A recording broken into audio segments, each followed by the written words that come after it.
তুলসী মাকে জল দেওয়ার সময় কোন তিনটি শব্দ বললে সকল মনস্কামনা পূরণ হয়? কেবল তিনটি শব্দ বলে সত্যি সকল প্রকারের অভাব থেকে মুক্তি পাওয়া যায়। কিন্তু এমনটা কি করে সম্ভব? ভগবান শ্রীকৃষ্ণই এই কথা স্বয়ং বলেন। তাই এই প্রশ্নটির উত্তরই আজ আপনাদের সঙ্গে ভাগ করে নিতে চলেছি। দেবী সত্যভামা একবার শ্রীকৃষ্ণের কাছে গিয়ে জিজ্ঞাসা করেন, হে স্বামী, আপনার কাছে দেবী তুলসীর মহিমা জেনেছি, কিন্তু তাকে জল দেওয়ার উপায় কি? তুলসী দেবীর সেবায় সর্বোত্তম বিধি ও মন্ত্র সম্পর্কে আমি এখনো অজ্ঞাত।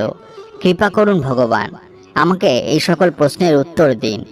তখন ভগবান তাকে বলেন, হে দেবী, তুলসীকে জল দেওয়া যেমন গুরুত্বপূর্ণ, ঠিক সেইভাবেই জল দেওয়ার সময় উচ্চারিত মন্ত্রটিও অত্যন্ত গুরুত্বপূর্ণ।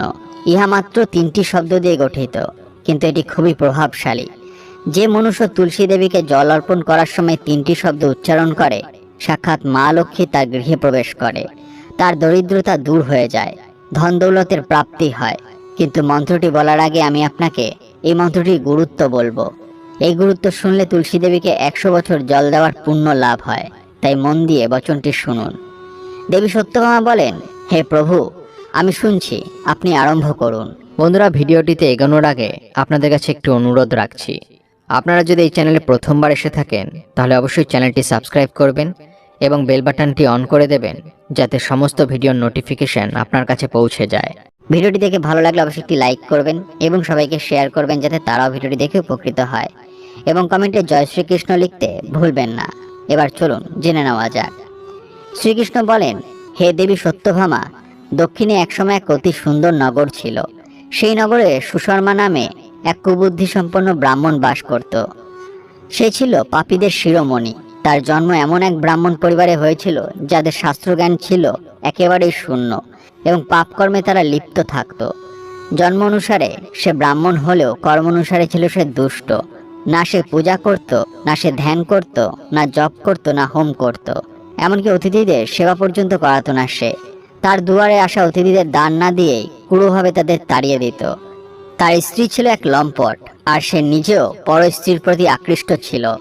মদ ছিল তার চিরসঙ্গী, এমনকি মাংস ভক্ষণেও সে পিছপা হতো না।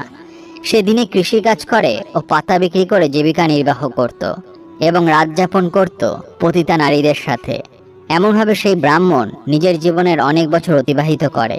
তারপর একদিন সুশর্মা এক ঋষির গৃহের কাছে যায় বিক্রয় করা পাতা একত্র করতে, এবং সে এক বৃক্ষ থেকে পাতা চিরতে শুরু করে। তখনই এক কালরূপধারী কালো সাপ তাকে ছোবল মারে এবং সেই মুহূর্তে সুশর্মার মৃত্যু ঘটে। এরপর দুই যমদূত তাকে নিয়ে যাওয়ার জন্য সেখানে উপস্থিত হয়, আর তাকে কোলে তুলে নিয়ে যমলোকের উদ্দেশ্যে রওনা হয়। তখন সে সেই যমদূতদের সামনে বিলাপ আরম্ভ করে। সে বলে, হে দূত, তোমরা আমাকে কোথায় নিয়ে যাচ্ছ? আমাকে ছেড়ে দাও, আমাকে বাঁচতে দাও। কিন্তু যমদূতেরা বলে, আরে দুষ্ট ব্রাহ্মণ, তুই এখনো বুঝতে পারিসনি? তোর পাপকর্মের কারণে তোকে সাপে ছোবল মেরেছে।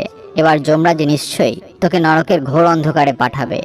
এই বলে যমদূতেরা তাকে নিয়ে যমলোকে গিয়ে উপস্থিত হয়। চিত্রগুপ্ত সেই ব্রাহ্মণের জীবন সম্পর্কে যমরাজকে সব হিসাব দেন এবং বলেন, হে ধর্মরাজ, এই ব্রাহ্মণ ছেলেবেলা হতে মৃত্যু পর্যন্ত শুধু পাপ করেছে, সে কোনোদিনও কোনো পুণ্য করেনি। তা শুনে ধর্মরাজ বলেন, হে ধূত, তোমরা এই ঘোর পাপীকে নিয়ে যাও, একে নরকে পাঠাও।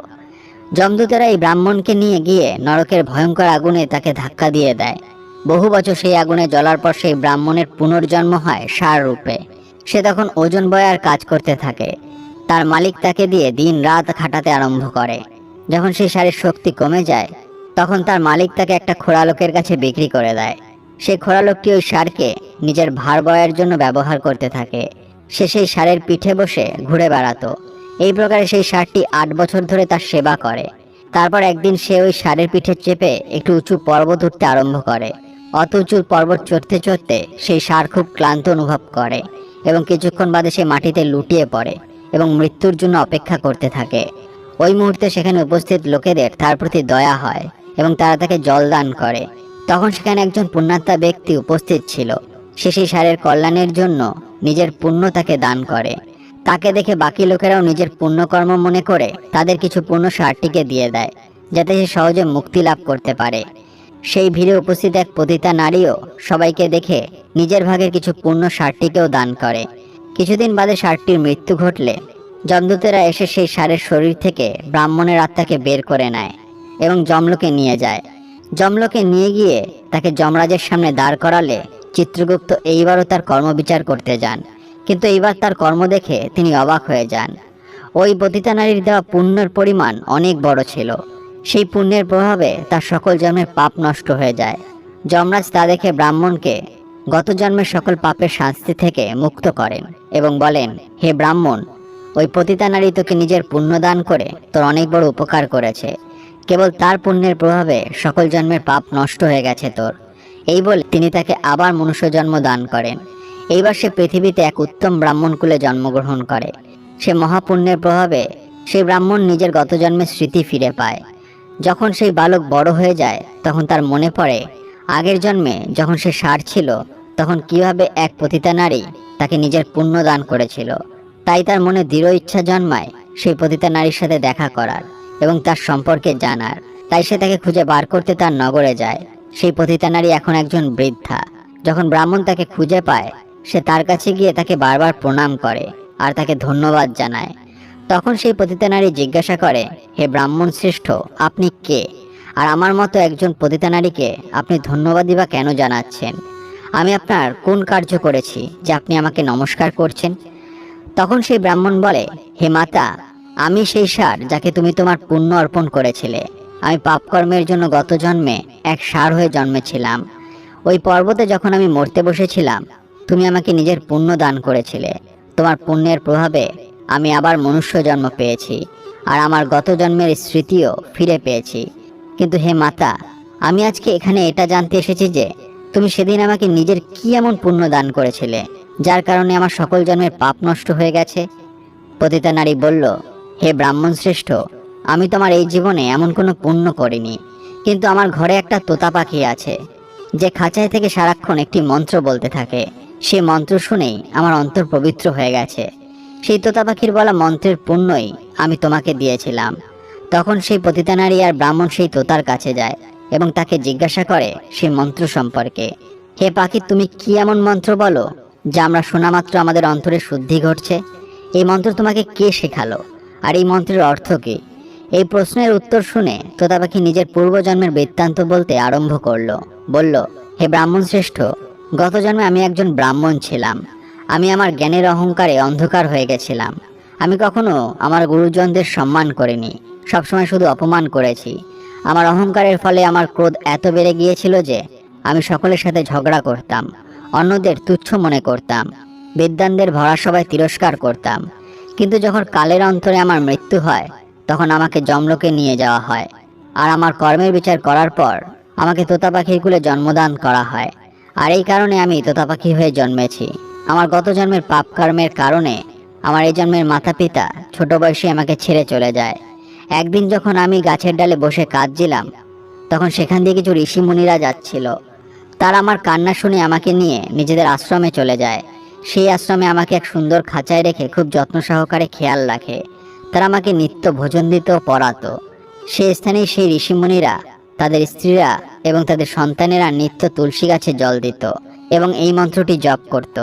তাদের কাছে এই মন্ত্রটি বারবার শুনতে শুনতে আমার মুখস্থ হয়ে যায় এবং এখন আমিও তা সকাল সন্ধ্যা জপ করতে থাকি। এই মন্ত্রের প্রভাবে আমার এখনো মৃত্যু হয়নি। আমার বয়স এখন 100 বছর। কিন্তু একদিন এক চোর এসে আমাকে সেখান থেকে চুরি করে এই পতিতা নারীর কাছে বিক্রি করে দেয়। কিন্তু আমি এখানে এসেও সেই একই মন্ত্র জপ করতে থাকি, যা শুনে পতিতা নারীর মনও পবিত্র হয়ে যায় এবং দেহের ব্যবসা ছেড়ে ভগবান বিষ্ণুর প্রতি ভক্তি আরম্ভ করে। এই মন্ত্রের প্রভাবেই আমার গত জন্মের সকল পাপ নষ্ট হয়ে যায় আর এই পতিতা নারীর অন্তরও পবিত্র হয়ে যায়। হে ব্রাহ্মণ দেবতা, সেই মন্ত্রের প্রভাবেই আপনিও আপনার সকল পাপ থেকে মুক্তি লাভ করেছেন। এই সকল বৃত্তান্ত শোনার পর অতি প্রসন্ন হয়ে সেই ব্রাহ্মণ ও বৃদ্ধাও রোজ তুলসী গাছকে জল অর্পণ করত এবং নিত্য সেই মন্ত্র জপ করা শুরু করলো। তারাই মন্ত্রের প্রভাবেই দিব্য বিমানে বসে বিষ্ণু লোকে চলে যায়। শ্রীকৃষ্ণ বলেন, হে দেবী সত্যভামা, এবার বুঝলে কেবল সেই মন্ত্রের প্রভাবে ওই তোতা পাখি, সেই পতিতা নারী ও সেই ব্রাহ্মণের সকল পাপ নষ্ট হয়ে গেছে। এই কারণে প্রত্যেক মানুষকে রোজ তুলসীকে জল দেওয়ার সময় এই একটি মন্ত্র অবশ্যই বলা উচিত। হে দেবী, মন দিয়ে শোনো এই মন্ত্রটি, ওম বৃন্দাবন স্বাহা। শ্রীকৃষ্ণ বলেন, যে সকল নারী প্রতিদিন তুলসী দেবীর সম্মুখে দাঁড়িয়ে এই মন্ত্র উচ্চারণ করবে তারা সৌভাগ্য লাভ করবে, এবং যে সকল পুরুষ নিত্যই মন্ত্র জপ করবে তারা অক্ষয় ধন দৌলত লাভ করবে। যে ভিটের সামনে নিত্য তুলসী দেবীর পুজো করা হবে সেই গৃহে সাক্ষাৎ মা লক্ষ্মী বাস করবেন। তুলসী দেবীর এই মন্ত্র মন্ত্ররাজ কল্পতরু, যা সকল প্রকার ফল প্রদান করে। অতএব যেই তুলসী মণ্ডপের সামনে এই মন্ত্র উচ্চারণ করবে সে সম্পূর্ণ সিদ্ধি লাভ করবে। স্ত্রীদের প্রতিদিন স্নান করে চুল বেঁধে নিত্য তুলসীকে জল দেওয়া উচিত এবং এই মন্ত্রের উচ্চারণ করা উচিত। রোজ তুলসী পরিক্রমা করা উচিত, এতে সকল প্রকারের দোষ নষ্ট হয়ে যায়। নিত্য সন্ধ্যায় তুলসী মণ্ডপে প্রদীপ ধরানো উচিত, আর তার কাছে বসে ভগবান বিষ্ণুর আরাধনা করা উচিত। তুলসী দেবীর সামনে প্রদীপ ধরালে মনুষ্য ধন দৌলত লাভ। ভিডিওটি দেখে ভালো লাগলে অবশ্যই একটি লাইক করবেন এবং সবাইকে শেয়ার করবেন যাতে তারাও ভিডিওটি দেখে উপকৃত হয়।